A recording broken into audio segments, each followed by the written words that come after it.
ધોરાજીમાં SBI બેંકની કામગીરી સામે લોકો નારાજગી વ્યક્ત કરી રહ્યા છે।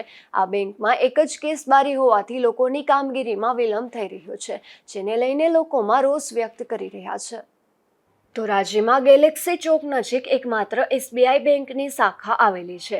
આ બેંકમાં પૈસાની લેવડ દેવડ માટે એકમાત્ર કેસ બારી આવેલી છે, જેના કારણે લોકોને લાંબા સમય સુધી બેંકની કામગીરી માટે લાઇનમાં ઊભું રહેવું પડે છે, જેને લઈને લોકોમાં અસંતોષ ફેલાયો છે। મારું નામ પ્રકાશ ખીચડિયા છે। મારું એસબીઆઈમાં એકાઉન્ટ છે। અહીંયા અમને બહુ તકલીફ પડે છે।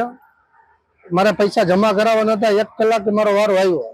કેશિયર એક હતા, ઈ પણ ચાલુ બારીએ મન થાય તો જવાબ આપે, ચાલુ બારીએ ઝઘડો કરવા બારોબાર આવતા રહ્યા। બેંક મેનેજર તો કોઈ જવાબ જ નથી આપતા, કે થઈ જશે આવું કહી રાખે।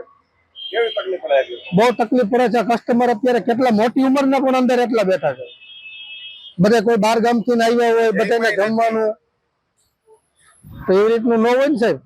તમારી માંગણી શું કે ભાઈ એસબીઆઈ ને માંગણી એ અમારી છે કે વ્યવસ્થિત કઈક કર્મચારી બિહારે, વ્યવસ્થિત માણસોને જવાબ આપે, એવી અમારી માંગણી છે। હું સુધીરભાઈ ચાવડા। અમારા અહીંયા 4 ખાતા છે બેંકમાં, એસબીઆઈમાં। મારે જે 50,000 રૂપિયાની જરૂર હતી તો મને નથી મળ્યા, બરાબર છે। મને એમ કહે છે કે બેંકમાં પૈસા જ નથી। આ શબ્દ મને અત્યારે આ લોકો બેંક બધા કાઢીને દીધા છે। કેટલા સમયથી હેરાન થયું છે? હું છેલ્લા ઘણા સમયથી આવી એટલે હરખા જવાબ જ નથી મળતા। પૈસા લેવા આવ્યું આગળ અડધો કલાક થયો।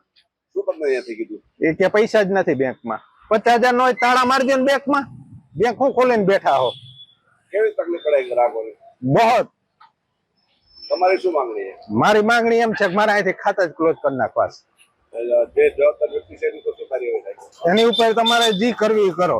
પૈસા એની મને આપ્યા જ નથી। હજી મારો ચેક પડ્યો અંદર 50,000 રૂપિયા। શું કીધું તમને? ઈ કે નથી, બેંકમાં પૈસા નથી। ઉપર રજૂઆત કરી દઈ? હા, રજૂઆત કરીશું, હજી ઉપર જઈશ। બેંકની કામગીરીમાં ગ્રાહકોને અસંતોષ થતા તેમણે પોતાની વેદના ગુજરાત ન્યૂઝ સમક્ષ વ્યક્ત કરી હતી અને આ મામલે યોગ્ય કરવા માંગ કરી હતી। વિમલ સોંદરવા, ગુજરાત ન્યૂઝ, ધોરાજી।